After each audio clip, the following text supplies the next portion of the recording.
وہ بہت ہی next level کی ہوتی ہے. تو آپ کی فیلنگ بھی بہت اچھی ہوتی ہے, ان کے ساتھ بانڈنگ بھی بہت اچھی ہوتی ہے. تو ایسا ایک سویپنگ اسٹیٹمنٹ دے دینا کہ عزت کم ہو گئی ہے اساتذہ کی اسٹوڈنٹس کی نظر میں, ایسا نہیں ہے. ایسا نہیں ہے, بالکل ٹھیک ہے.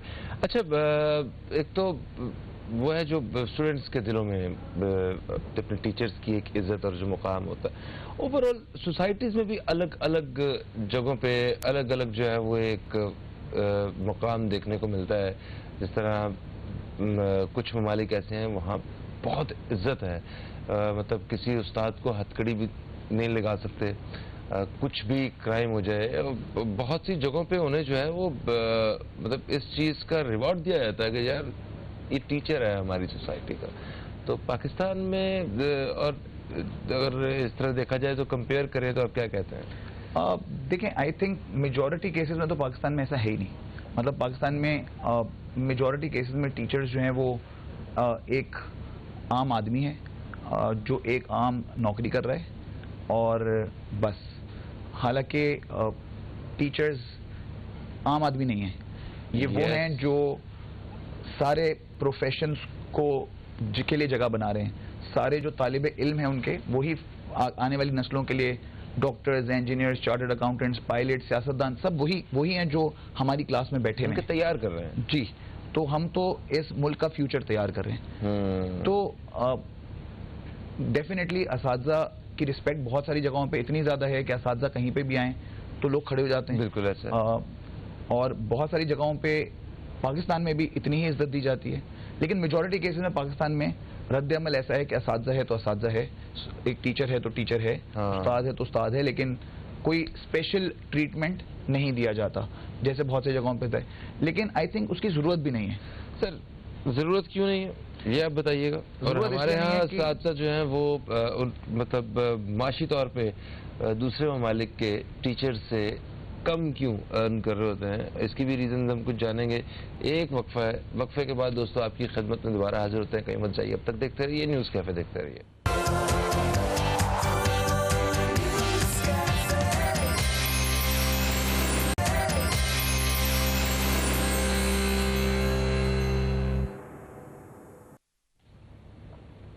ایک وقفے کے بعد آپ کو پھر سے خوش آمدید. آپ دیکھ رہے ہیں نیوز کیفے, میں ہوں فہیم عباس, اور آج ہم اساتذہ کے عالمی دن کے حوالے سے ایک بہت ہی اچھے استاد کے ساتھ بات کر رہے ہیں آج کے موضوع سے متعلق.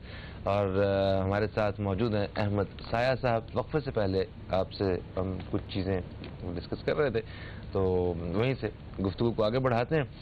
اچھا, تو کوئی مطلب ہمارے ہاں ایک یہ تصور ہے, ایک عام سا ایک تاثر پایا جاتا ہے کہ اگر کوئی بہت اچھی تعلیم حاصل کر رہا ہے اور اس کو اس جگہ پہ آگے جاب نہیں ملی یا کوئی وہ وہاں ایڈجسٹ نہیں ہو سکا, تو آخری اس کے پاس جو آپشن ہے وہ استاد بننے کی ہی ہے. تو استاد تو وہ کہیں بن ہی جائے گا. تو اس تاثر کو آپ کیا سمجھتے ہیں کہ کیا ایسا ہی ہے یا یہ ہے ایک غلط تاثر؟ دیکھیں, مسئلہ یہ ہے کہ ٹیچرز دو طرح کے ہوتے ہیں. ایک وہ جو پیشنیٹلی, مطلب ٹیچرز بائی چوائس ہوتے ہیں. اچھا, ٹھیک ہے. اور ایک کیٹیگری وہ ہوتی ہے جو ٹیچرز بائی چانس ہوتی ہے. ٹیچرز بائی چوائس ہوتے ہیں جن کو بننا ہی ٹیچر ہوتا ہے, اور ٹیچرز بائی چانس ہوتے ہیں جو کہیں پہ سیٹ نہیں ہو پاتے اور کوئی اور نوکری نہیں کر پاتے لیکن پڑھے لکھے ہوتے ہیں, وہ ایونچولی ٹیچر بن جاتے ہیں کیونکہ اور کچھ نہ کر سکو تو پڑھا تو لو. لیکن دونوں ٹیچرز کی کوالٹیز میں فرق ہوتا ہے. جو ٹیچرز بائی چوائس ہوتے ہیں وہ سمجھتے ہیں اس کو اپنی ذمہ داری, اور ان کا مقصد ہوتا ہے اس ملک کو آگے بڑھانا, اس ملک کے نوجوان نسلوں کو سنوارنا. جو ٹیچرز بائی چانس ہوتے ہیں وہ انفارچونیٹلی ان کی ذمہ داری, اس بات کو ذمہ داری نہیں سمجھتے, وہ اس کو ایز اے جاب سمجھتے ہیں. اور دونوں ٹیچرز کی کلاس میں بیٹھ کے ہی اسٹوڈنٹ کو فرق پتہ چل سکتا ہے کون ٹیچرز بائی چوائس ہیں اور کون ٹیچرز بائی چانس ہیں. ایک اندازے کے مطابق اگر آپ بتائیں تو ٹیچرز بائی چوائس جو ہیں وہ کتنے پرسنٹ ہیں, اور ٹیچرز بائی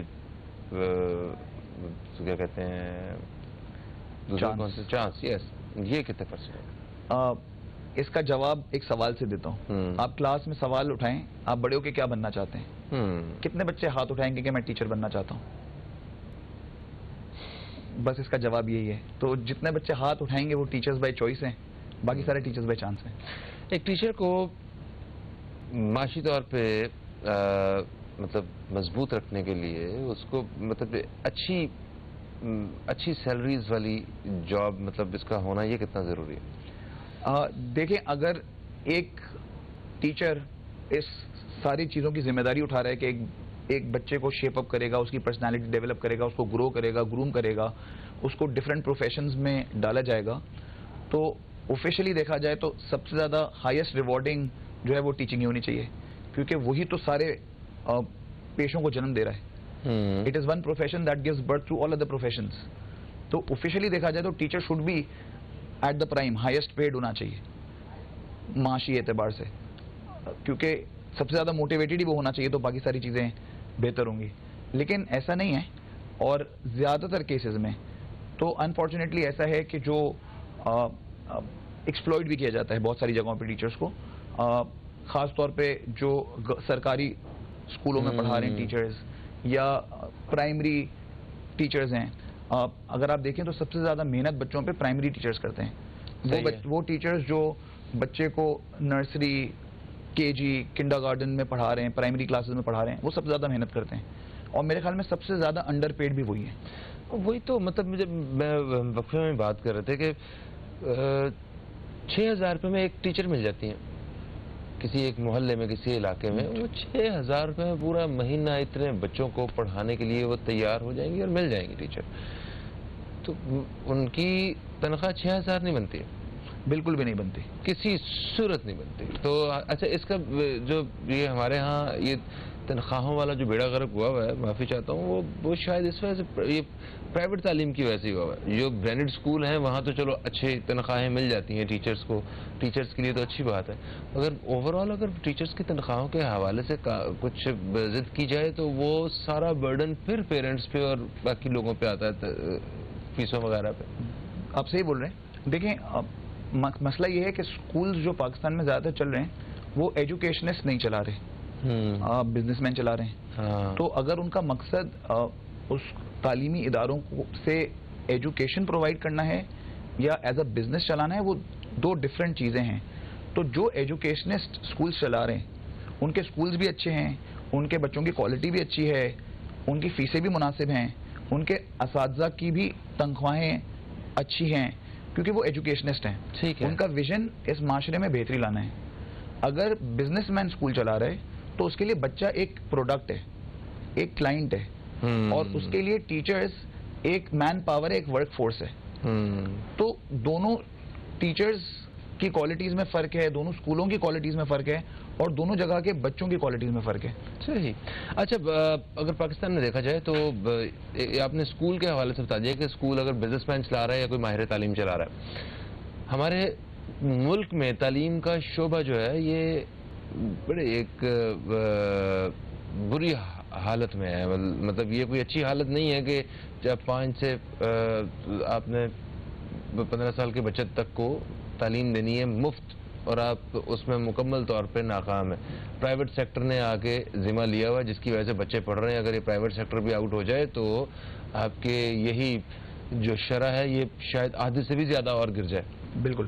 اچھا، تو ملک میں جو تعلیم کے شعبے کے لیے جانے والے فیصلے ہیں ان کو تو ماہر تعلیم ہی دیکھ رہے ہیں، یہ یہاں بھی سیاستدان اور بزنس مین کا حضرات ہی فیصلے لیتے ہیں؟ میرے خیال میں یہ دیکھنا پڑے گا کہ جتنے لوگ ایجوکیشن سیکٹر میں ہیں اس میں سے کتنے لوگ ایکچولی ایجوکیشنسٹ ہیں.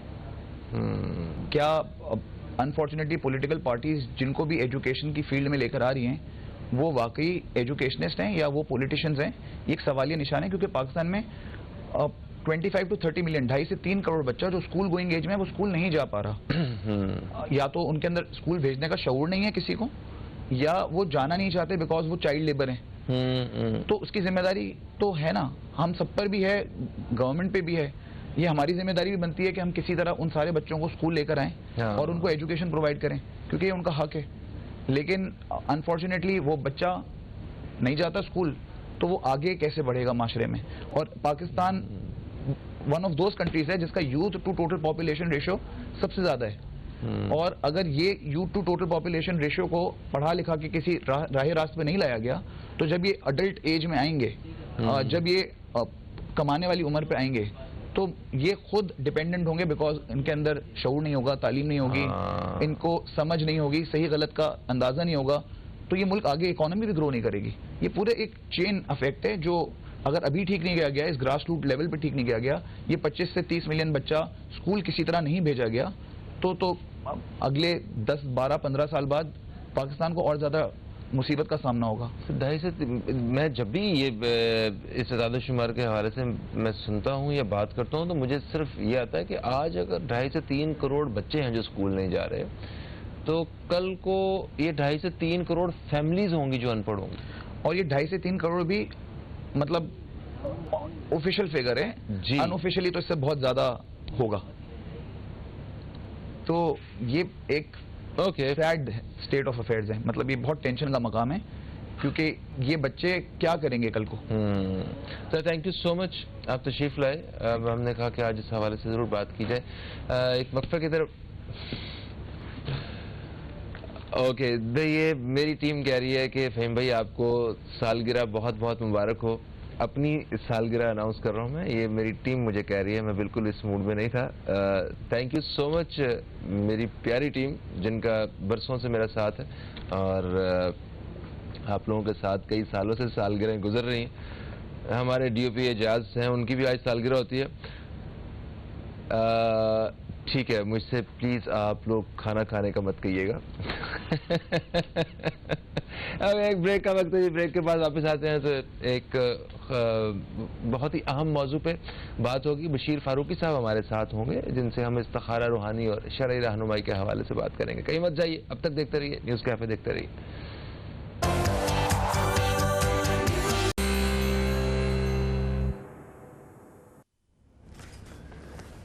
ایک وقفے کے بعد آپ کو پھر سے خوش آمدید. آپ دیکھ رہے ہیں نیوز کیفے, میں ہوں فہیم عباس اور پروگرام کے دوسرے حصے میں داخل ہو چکے ہیں. اور آج ہمارے ساتھ مطلب سرپرائزنگلی ہمارے ساتھ آج ایک بہت ہی خاص مہمان موجود ہیں. ہمارے ساتھ ہیں جناب بشیر فاروقی صاحب جو سیلانی ویلفیئر انٹرنیشنل ٹرسٹ کے چیئرمین ہیں, اور اس کے ساتھ ساتھ ملک کے ایک بڑے پسند کیے جانے والے قابل اسلامک اسکالر بھی ہیں. آپ کو خوش آمدید. السلام علیکم, کیسے ہیں آپ؟ وعلیکم السلام ورحمۃ اللہ وبرکاتہ. الحمدللہ رب العالمین علی کل حال. کل کا دن جو ہے وہ ہماری عوام کے لیے بڑا تکلیف دہ گزرا, کیونکہ شام کو واٹس ایپ, فیس بک, انسٹاگرام اور یہ ساری اپلیکیشنز ڈاؤن ہو گئے. اور خیر یہ تو کل کی بات رہی, مگر آج کی ایک خبر نے صبح صبح اخبار پڑھتے ہوئے ایک بڑا سکون پہنچا مجھے. I'm sorry مجھے یہ ورڈز یوز کرنے چاہیے کہ نہیں, بٹ ایسا ہی ہے. سویڈن میں گستاخانہ خاکے بنانے والا ملعون 2 محافظوں سمیت جل مرا. تو اس خبر کے بارے میں کیا کہیں گے آپ؟ بسم اللہ الرحمن الرحیم. اللہ تعالیٰ کی بارگاہ میں اللہ کے پیارے رسول صلی اللہ علیہ وسلم سے بڑھ کر کسی کا کوئی مرتبہ نہیں. بے شک بے شک. اور سارے نبی اپنی جگہ بڑے مرتبہ ہیں. پیارے آقا صلی اللہ علیہ وسلم کے جسم پر اللہ تعالیٰ نے مکھی کو بیٹھنے نہیں دیا, سرکار کریم کے سائے کو زمین پہ نہیں آنے دیا. بے شک. تو یہ اللہ تعالیٰ کی مشیت ہے کہ گستاخ جو ہے وہ گستاخی کرنے کے بعد بھی کچھ دن چل جاتا ہے, لیکن انجام انتہائی بھیانک ہوتا ہے. پاکستان کی تاریخ بھی موجود ہے, اس میں کتنے ایسے غازیان ہیں.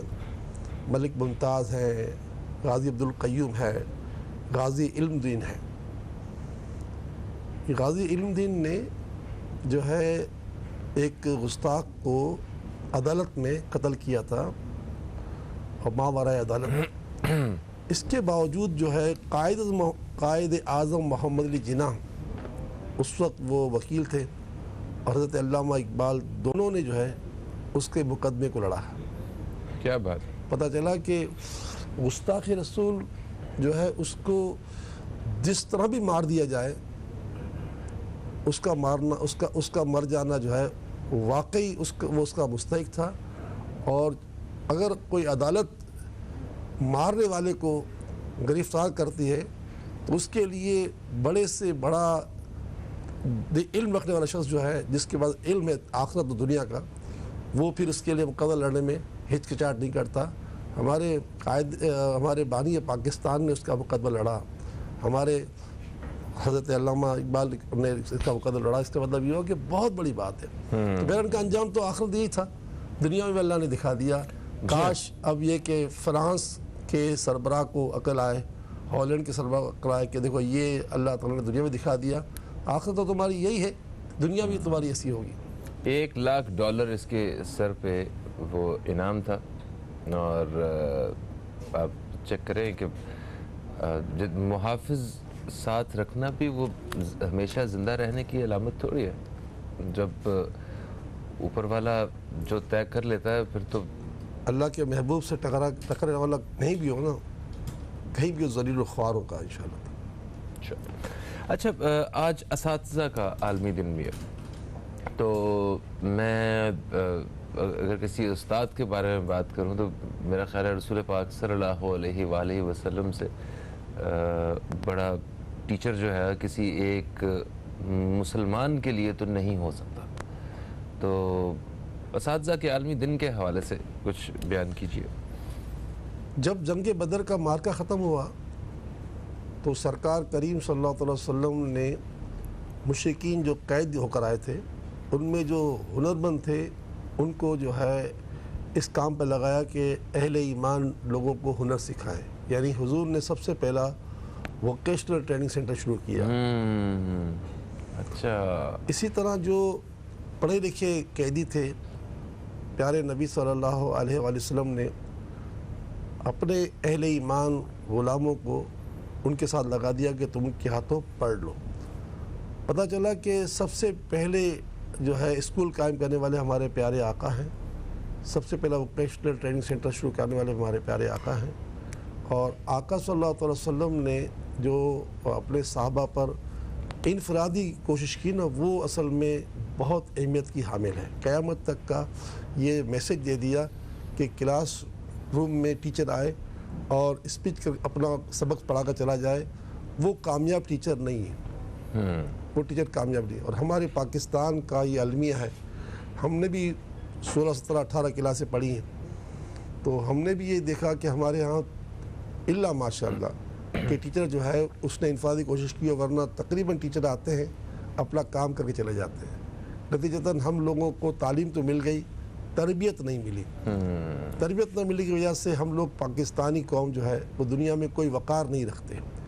کاش ہمارا ٹیچر آج عالمی دن کے وقت سوچ لے کہ اسے انفرادی تربیت حاصل انفرادی کوشش کرنی ہے. سب سے پہلی ذمہ داری تو یہ کہ ٹیچر جو سمبل ہوتا ہے, اگر بات کرتے وہ ناک میں ہاتھ ڈالے گا یا کان میں ہاتھ ڈالے گا نا تو بچہ اس کی نقل کرتے شرمائے گا نہیں. ٹیچر گفتگو کے دوران ایسے بازاری الفاظ استعمال کرے گا نا تو بچہ بھی بازاری الفاظ استعمال کرے گا. ٹیچر جو ہے, کیونکہ اللہ تعالیٰ نے ٹیچر کو باپ فرمایا ہے, حدیث پاک روحانی باپ ہے نا, 3 باپ فرمایا, تمہارے 3, یہ رسول پاک فرمایا تمہارے 3 باپ ہیں, ایک تمہارا باپ, ایک تمہارا سسر اور ایک تمہارا استاد. تو ٹیچر جو ہے وہ ایک بہت بڑی ذمہ داری ہے. ہمارا یہ المیہ کیونکہ ہم نے اپنی زندگی گزار لی, ہم نے 16, 17, 18 کلاسیں پڑھ لی, تو ہم نے دیکھ لیا کہ ہمارا سب سے بڑا المیہ ٹیچروں کا یہ ہے کہ ان کی اپنی ذاتی تربیت نہیں ہے. اور آپ دیکھیں کہ بدقسمتی سے جس کے پاس پیسہ ہے وہ اپنے بچوں کو بیرون ملک پڑھوانے کے لیے بھیجتا ہے. جی, کیا تعلیم یہاں نہیں ہے؟ تعلیم یہاں ہے یا نہیں اس پر کلام کرنا بیکار کی بات ہے. مقصد کہنے کا ہے کہ جو اگر بچہ وہاں سے پڑھ کر آیا چلو وہ یہاں پڑھانا شروع کر دے, تو کیا وہی تعلیم لے کر آئے گا نا. مگر مقصد کہنے کا یہ ہے کہ وہ جو تربیت کا تصور ہے کہ کوئی بچہ راستے میں تھوکتا نہیں ہے, اگر وہ ٹافی بھی لیتا ہے, ٹافی استعمال کرتا ہے تو اس کا ریپر پھینکتا نہیں ہے, ٹیشو کو پھینکتا نہیں ہے, وہ مطلب یعنی کہ واش روم میں جا کر واش روم پر گندا نہیں کرتا واش روم کو, سمجھے, اپنی پین سے تو یہ ساری چیزیں جو ہے نا تربیت سے تعلق رکھتی ہے. تو استاد کو چاہیے کہ روزانہ سبق پڑھانے سے پہلے کم از کم اجتماعی تربیت کرے کہ دیکھیں ہم مسلمان ہیں, ہم پاکستانی ہیں, آپ آج تو بچے ہو, کل آپ جو ہے مستقبل کے روشن ممبر بنو گے, تو خدا را پاکستان کی عزت رکھنا, اسلام کی عزت رکھنا, مسلمان کی عزت رکھنا, بس یہ اگر تربیت پہ آ جائے تو کام بن جائے گا. ہم نے یہی دیکھا ہے کہ پیارے آقا نے فردن فردن تربیت کی ہے، فردن فردن ایک ایک صحابی کو بلا بلا کر اپنے گھر میں بٹھایا ہے اور تربیت کی. تربیت کے بعد کوئی ابو بکر بن گیا، کوئی فاروق اعظم بن گیا، کوئی عثمان گن بن گیا، کوئی مولا علی مشکل کشا بن گئے. تو بس یہ کہ یہ استادوں کے لیے پیغام ہے کہ وہ تربیت کریں، تعلیم تو دیں مگر تعلیم سے بڑھ کر تربیت ہوتی ہے. بالکل صحیح کہا. اور یہ استادوں کے ساتھ ساتھ جو ہے وہ والدین کی بھی بہت بڑی ذمہ داری ہے، کیونکہ ہم لوگ نا ساری ذمہ داری اساتذہ کرام پہ بھی چھوڑ دیتے ہیں. ہمارا اپنا بھی کوئی رول ہوتا ہے پیرنٹس کا بھی، ہمیں وہ بھی پورا کرنا چاہیے. ایک وقفہ ہے، ایک وقفے کے بعد واپس آتے ہیں تو آپ دوستوں کے سوالات جو ہیں وہ ہم پروگرام میں شامل کریں گے. کہیں مت جائیے، اب تک دیکھتے رہیے نیوز کیفے، دیکھتے رہیے.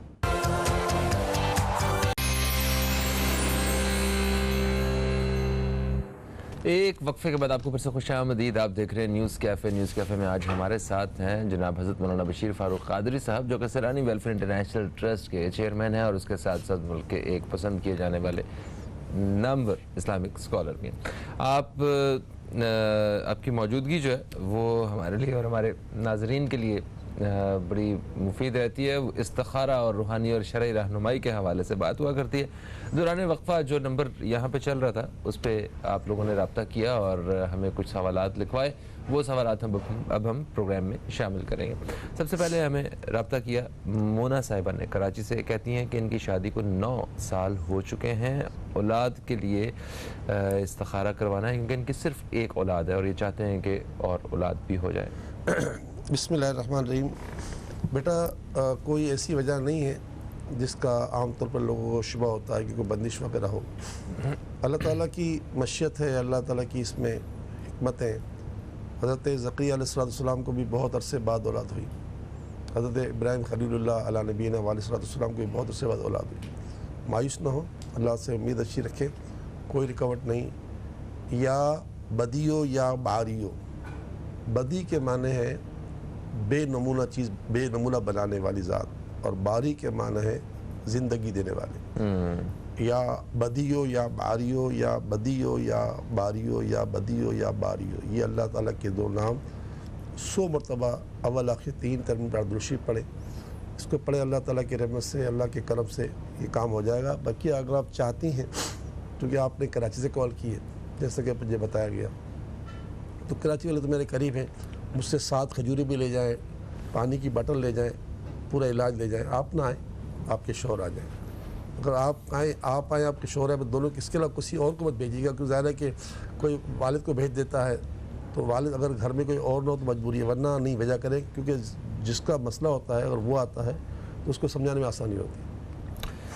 ہمیں ناصر صاحب کی کال آئی کراچی سے. انہوں نے کہا کہ کاروبار میں برکت کے لیے ایک تو استخارہ کر دیں اور پھر وظیفہ بتا دیں کوئی. دیکھیں، وقت صبح جو ہے یہ رزق تقسیم ہونے کا وقت ہے. اسی لیے پیارے آقا کا فرمان ہے صلی اللہ تعالیٰ علیہ وآلہ وسلم، صبح کا سونا رزق کو روک دیتا ہے. اگر خدا نہ خواستہ کوئی شخص فجر کی نماز نہ پڑھے، بقیہ 4 نمازیں پڑھے، تو وہ بے نمازی کہلائے گا اور بہت بڑا جرم کہلائے گا.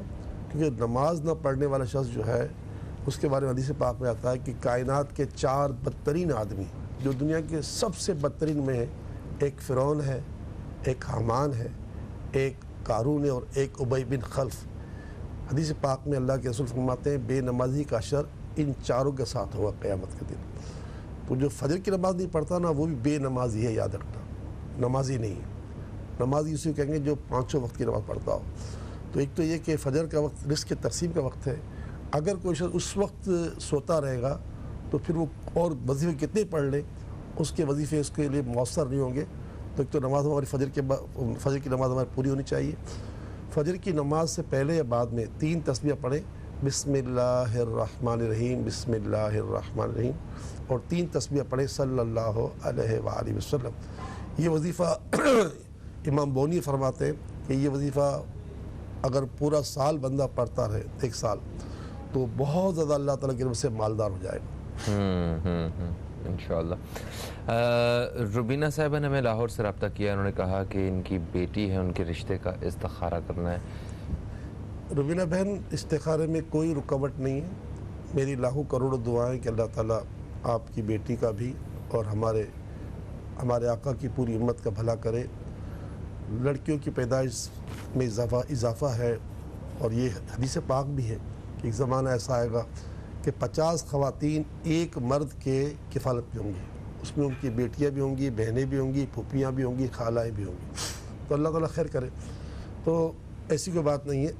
دونوں ماں بیٹیاں 313 مرتبہ نماز کے بعد ثواب کی نیت سے یا کریم و یا اللہ, یا کریم و یا اللہ, اس کے معنی اے معبود تو کرم کرنے والا ہے, ہم پر کرم کر دے, ثواب کی نیت سے پڑھیں, ثواب بھی ملے گا اور انشاءاللہ مسئلہ بھی حل ہو جائے گا. رشتے کا پورا نصاب چاہیے تو مجھے سیلانی ویلفیئر بہادر آباد کراچی کے پتے میں خط لکھ دے, میں انشاءاللہ علاج بھجوا دوں گا. اللہ چاہے گا تو بڑا کرم ہوگا, کوئی رکاوٹ نہیں ہے. بالکل ٹھیک ہے. اچھا, بورے والا سے ہمیں رضیہ صاحبہ نے کال کی. انہوں نے کہا کہ ان کی طبیعت خراب رہتی ہے, روحانی علاج اور وظیفہ بتا دیں. دیکھیں, روحانی علاج تو ہر مرض میں کرنا چاہیے. نزلے زکام کے لیے بھی روحانی علاج ہے, سمجھے, روحانی علاج تو کرنا چاہیے. بس روحانی علاج پر یقین ہونا ضروری ہے, کیونکہ جب سرکار دو جہاں صلی اللہ علیہ وسلم نے صحابی کو علاج دیا روحانی, تو ساتھ ساتھ سرکار تو روحانی علاج دیتے تھے اور وہ بھی دیتے تھے, کیا کہتے ہیں, جسمانی علاج بھی, ہر طرح کا علاج دیتے تھے. وہ تو کائنات کے سب سے بڑے طبیب ہیں. انہوں نے مولا علی مشکل کشا شیر خدا, آپ جب گھر پہ تشریف لے گئے سیدہ کائنات کے, تو اس وقت مولا علی علیم تھے. تو جب کھجوریں پیش کی گئی پیارے آقا کو, تو حضرت علی کا بھی جی چاہا کہ وہ بھی کھجوریں لیں. رک جاؤ تمہارے لیے نہیں. پتہ چلا کہ سرکار علاج بھی دیتے تھے, پرہیز بھی کرواتے تھے, پرہیز کرنا سنت ہے. تو بہن کوئی مسئلہ نہیں ہے, کوئی رکاوٹ نہیں ہے. شفا کے لیے بہترین وظیفہ ہے سورہ فاتحہ. ہمارے آقا فرماتے ہیں قرآن بہترین دوا ہے اور سورہ فاتحہ تمام بیماریوں کی شفا ہے. آپ 3 سورہ فاتحہ پڑھیں, 2-3 گھٹ پانی پر ہی دم کریں اور پی جائیں انشاءاللہ. ویسے پانی پر پھونک مارنا مکروہ ہے. ہاں, تو دم کرتے وقت جو وہی پھونکے نا, لیکن وہ قرآن اور اللہ کے نام ہے تو اس میں وہ شفا ہو جاتا ہے. ہاں, اس میں شفا ہے. بالکل صحیح بات. ایک وقفہ ہے دوستوں, وقفے کے بعد آپ کی خدمت میں ہم دوبارہ حاضر ہوتے ہیں. کچھ سوالات ہمارے پاس ابھی موجود ہیں جو ہم نے پچھلے وقفے میں لکھے تھے, ان کو بھی شامل کریں گے اور اس وقفے میں بھی ہم آپ کے سوالات شامل کریں گے. کہیں مت جائیے, نیوز کیفے دیکھتے رہیے, اب تک دیکھتے رہیے.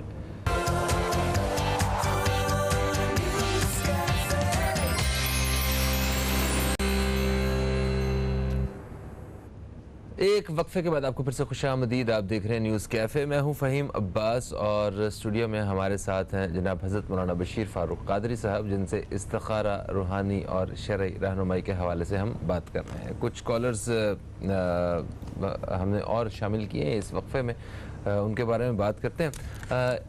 میں عمر بھائی کے بارے میں مجھے یاد آیا ہمیں بات کرنی چاہیے, کیونکہ ہم نے کل اپنے شو میں ان کا ذکر بھی کیا اور میں ان کے ساتھ ایک ٹرانسمیشن بھی ہوسٹ کر چکا ہوں, تو میرا بھی ایک ان کے ساتھ ایک تعلق تھا. آپ کا وہ ویسے بڑے ایک سوشل ورک میں بھی بڑھ چڑھ کے حصہ لیتے رہے ہیں اور ویسے بھی بڑے ایک صوفی قسم کے آدمی تھے, تو آپ کیا کہنا چاہیں گے ان کے بارے میں؟ میرا تعلق عمر صاحب سے جو ہے وہ 10 سال ہو گئے ہوں گے تقریباً ہوا ہے. ان کی جو شہزادی جو تھی وہ بیمار تھی نا, اس لیے انہوں نے مجھ سے رابطہ کیا تھا روحانی علاج کے لیے. سلسلہ ان کا بھی قادری ہے, میرا بھی سلسلہ قادری ہے, سمجھے. تو اس لیے ان سے ایک رغبت بن گئی. پھر وہ ہمارا تقریباً 7-8 سال پہلے ہمارا کنونشن ہوا تو اس میں بھی تشریف لائے تھے. تو یہ اس طرح ہمارا سلسلہ رہا. پھر آپ نے کہا کہ ان کا تعلق جو ہے رفائی کاموں سے بھی تھا. بالکل انہوں نے اپنی امی کے نام پہ ایک اسپتال بنایا تھا. اب جب بیمار ہو گئے تو ان کے گھر والوں نے مطلب یعنی کہ کسی طرح بھی اطلاع پہنچی ہوگی تو میں ان کے پاس گیا نا, میں اندر اسپتال میں گیا. پھر میرے ساتھ انہوں نے دعا بھی کی. ان کی اہلیہ بھی پردے میں تھی اور سب بچے بھی تھے. تو میرا اللہ تعالیٰ کو منظور تھا کہ ان کا دنیا میں اتنا ہی رہنا تھا, اللہ ان کی مغفرت فرمائے. آمین. پھر میں انتقال کے دوسرے دن جب صبح گیا تو بیٹے نے اپنی امی سے بھی بات کی, تو پھر کہا کہ آپ ہی جنازہ پڑھائیں, سمجھے. تو پھر کل جو ہے ان کے بیٹے کی پریس کانفرنس آ گئی کہ بھئی جنازہ, میرے نام لے کر کہا کہ آپ پڑھائیں گے. پھر جنگ اخبار نے بھی اسی وقت چلا دی خبر جو ہر گھنٹے آتی ہے. تو میرا نہیں کہ اب جنازہ پڑھنا ایک بہت بڑی نیکی ہے. تو امید ہے کہ انشاءاللہ کل 3 بجے جنازہ ہوگا تو ہم اس میں شرکت کریں گے. مجھے کہا گیا کہ تدفین آپ کرنا. تو اصل میں جو عبداللہ شاہ غازی رحمۃ اللہ تعالیٰ علیہ نا یہ ہے ہمارے امام عالی مقام امام حسن کے پر پوتے, اور دنیا جانتی ہے کہ 1300 سال سے یہ کراچی کو بچائے ہوئے اللہ کے عطا سے. اس مرتبہ بھی جو طوفان آیا اس کی اسپیڈ تھی 165 کلومیٹر کے حساب سے تھا, 70 کلومیٹر پر آور کے حساب سے جو ہے نا بہت تیز ہوا. جو جہاں یہ گیا ہے نا وہاں اس نے جو تباہی مچائی وہ قیامت تھی. تو ہم کو ماننا پڑے گا کہ اللہ کی عطا سے اللہ کے اولیاء جو ہے وہ اتنا بڑا کام کرتے ہیں کہ انسان کی عقلیں دنگ رہ جاتی ہے. تو ان کی خوش قسمت یہ کہ ان کی تدفین جو ہے اللہ کے ولی کے دربار کے ساتھ ہو رہی ہے. تو یہ یقیناً بڑی قسمت کی بات ہے. لوگ چاہتے ہیں کہ ہمارا جو ہے یہ سلسلہ ایسا ہو, ہر ایک کی نصیب میں نہیں ہوتا. تو میں کہوں گا کہ یہ حضور غوث اعظم شیخ عبد القادر جیلانی کی محبت کی وجہ سے عمر شریف کو جو ہے یہاں جگہ مل رہی ہے. سبحان اللہ. اوکے, وقت ہمارے پاس بہت زیادہ نہیں ہے, سوالات جو ہیں وہ شامل کرتے ہیں. ہم نے رضیہ صاحبہ نے بورے والا سے کال کی تھی, ان کا بتا دیتا ہم نے جو خراب رہتی ہے روحانی علاج اور وظیفہ بتا دیں. اچھا, عائشہ صاحبہ نے ہمیں حیدرآباد سے کال کیا, انہوں نے کہا کہ بیمار رہتی ہیں, ہیپاٹائٹس سی تشخیص ہوا ہے ان میں, اور کچھ پڑھنے کے لیے بتا دیں اور بتائیں کوئی خطرہ تو نہیں ہے. نہیں, خطرے کی تو کوئی بات نہیں ہے, آپ بالکل مطمئن رہیں. اور جیسا کہ ابھی میں نے آپ سے پہلے کال میں بتایا تھا تو وہ وظیفہ ہے, اس کو 7 مرتبہ سورہ فاتحہ کو پڑھ کے. یہ میرے پیارے آقا کے صحابہ جب ایک جگہ پہنچے تو ایک ایسا مریض ان کے سامنے لایا گیا کہ جس کا کوئی دنیا میں علاج نہیں تھا. تو الحمدللہ انہوں نے سورہ فاتحہ 7 مرتبہ پڑھی, اور پڑھنے کے بعد جو مریض پر دم کیا, پانی پر دم کیا ہوگا, دعا مانگی ہوگی, تو بہرحال وہ مریض کھڑا ہو گیا. تو آپ بالکل ایک بات تو یہ ذہن میں رکھ لیں کہ آپ کوئی خطرے میں نہیں ہیں الحمدللہ. بالکل ٹھیک. اور سورہ فاتحہ 7 مرتبہ پڑھیں, اللہ تعالیٰ کی رحمت سے پڑھ کے دم کرے. اور آپ حیدرآباد سے کال تھے نہیں؟ جی جی ہاں. تو حیدرآباد میں تو ماشاءاللہ ہماری کئی برانچ ہیں, ہمارا جو وہاں بھی ڈائریکٹ وہاں جا کر بھی علاج لے سکتے ہیں ہمارے برانچوں سے. اچھا, پھر ہمیں کراچی سے صدف صاحبہ نے رابطہ کیا, انہوں نے کہا کہ ان کے شوہر ہیں عمران حیدر, ان کی طبیعت مسلسل خراب رہتی ہے, ان کو کیا سجیسٹ کریں؟ نہیں دیکھیں, ان کو بھی جو ہے نا عملیات وغیرہ کچھ نہیں ہے. ہمارا جو اس مہینے کا نصاب ہے یہ حضرت علی رضی اللہ تعالیٰ عنہ کو سرکار نے عطا فرمایا تھا. تو میں چاہوں گا کہ ڈائریکٹر صاحب ہمارے اس کو اسکیم میں دکھا دیں. اور وہ نصاب یہ ہے کہ ہر نماز کے بعد 100 مرتبہ پڑھیں بسم اللہ الرحمن الرحیم لا حول ولا قوت الا باللہ. پورے دن میں 5 تصویر پڑھیں صلی اللہ علیہ وآلہ وسلم کی, اور پورے مہینے میں 3 روزے رکھیں, انشاءاللہ بڑی برکت برسے ہوگی انشاءاللہ. ناصرہ صاحبہ نے لاہور سے رابطہ کیا, انہوں نے کہا کہ ان کے دونوں بیٹے ملک سے باہر ہیں, ان کی شادی کے لیے پوچھنا چاہتی ہیں. بہت اچھی بات ہے, اللہ تعالیٰ ان کو رزق بھی دے. اور ملک سے باہر جو بچے ہوتے ہیں ان کے رشتے بڑے جلدی ہو جاتے ہیں. جلدی ہو جاتے ہیں. 33 مرتبہ ہر نماز کے بعد پڑھیں گی آپ سبحان اللہ والحمد للہ ولا الہ الا اللہ واللہ اکبر ولا حول ولا قوت الا باللہ العلی العظیم. تیسرا کلمہ پڑھیں گی, انشاءاللہ اس کی برکت سے اللہ نے چاہا تو ثواب بھی ملے گا اور کام بھی ہوگا انشاءاللہ. پھر روبی صاحب نے ہمیں کراچی سے رابطہ کیا, انہوں نے کہا کہ ان کی بیٹی کا رشتہ ہے, رشتے کے بارے میں استخارہ کرتے ہیں, شوہر کے کاروبار میں بھی مالی پریشانیاں ہیں. کوئی وجہ تو نہیں ہے, آپ رشتے کے لیے بھی اور شوہر کی روزی کے لیے بھی شوہر کو میرا بھیج دیں تاکہ وہ اپنی بیٹی کے لیے رشتے کے لیے بھی مجھ سے لے جائیں, اور ساتھ ساتھ جو ہے ان کے روزی کے بھی لے جائیں. سدرہ صاحبہ نے ہمیں کراچی سے رابطہ کیا, وہ کہتی ہیں کہ ان کی والدہ کی کمر کی 3 نسیں بند ہیں. جی جی, دیکھیں اس میں کوئی شک نہیں ہے کہ یہ آپ اس پر کوئی نہ کوئی علاج تو کر رہی ہوں گی, مگر ہمارا علاج بھی ہے, وہ ہے یا عظیمو یا حیو, یا عظیمو یا حیو, یا عظیمو یا حیو 111 مرتبہ. کسی بھی آپ کوئی بھی آپ کریم وغیرہ لگاتی ہیں, کوئی جیل لگاتی ہیں تو اس پہ دم کریں. بلکہ ہم سے آپ آئل منگوا لیں, ہم دم کیا ہوا آئل جو ہے دیتے ہیں, قصیہ بودر شریف کا دم کیا تھا, وہ والدہ کی جہاں درد ہے وہاں استعمال کرائیں, انشاءاللہ بڑا کرم ہوگا. بقیہ 111 مرتبہ جو ہے یا عظیمو یا حیو کا مل کر کے ان کو فائدہ پہنچے. تحسین صاحب نے ہمیں کال کی اسلام آباد سے, ان کو شک ہے کہ ان پہ کسی نے جادو کروایا. کچھ بھی نہیں ہے, کچھ نہیں ہے. یہ شکوں کی دنیا سے باہر نکل جائیں, ایسا کچھ نہیں ہوتا. جادو کرنا اتنا آسان نہیں ہوتا, جادوگروں پر بڑا پیسہ خرچ کرنا پڑتا ہے. تو آپ پر جادو نہیں ہو رہا ہوگا. ہمیشہ جادو کس طرح ہوتا ہے یہ سن لیجئے, کلو ذی نعمت محسود, جس کو اللہ بہت بڑی نعمتوں سے مالا مال کرتا ہے نا, اس پہ جادو ہوتا ہے. ہاری پیریڈ. بالکل ٹھیک. لیکن جی پروگرام کا وقت اپنے اختتام کی طرف آ گیا ہے اور آپ سے درخواست ہے کہ دعا کے ساتھ ہمیں رخصت کریں. دوستو انشاءاللہ آپ سے پھر ملاقات ہوگی. تب تک کے لیے فہیم عباس کو اور نیوز کیفے کی ٹیم کو دیں اجازت. خدا حافظ. پاکستان زندہ باد. بسم اللہ الرحمن الرحیم. الحمدللہ رب العالمین والصلاة والسلام علی سید الانبیاء والمرسلین. جزا اللہ عنا سیدنا مولانا محمد صلی اللہ تعالی علیہ وآلہ وسلم ما هو اہل. یا ارحم الراحمین یا ارحم الراحمین یا ارحم الراحمین. بطفیل رحمت للعالمین بطفیل امت رحمت للعالمین صلی اللہ تعالی علیہ وسلم. انبیاء صدیقین شہداء صالحین اسماء اسم اعظم. باری تعالیٰ ہمارے ماں باپ کی ساری امت کی بخشش فرما. آمین. سارے غم مصیبتیں بلائیں آفتیں ہم سے دور فرما. ہمارے حالات کی اصلاح فرما. ہمارے باہمی تعلقات اچھے کر دے. ہمارے در الفضل و محبت پیدا فرما. آمین. بیماروں کی بیماری دور کر. تنگ دستوں کی تنگ دستی دور کر. بے روزگاروں کی بے روزگاری دور کر. رشتوں کی پریشانی دور کر. اولاد کی پریشانی دور کر. آمین آمین آمین آمین یا رب العالمین. لا الہ الا اللہ محمد رسول اللہ صلی اللہ تعالی علیہ وآلہ وسلم.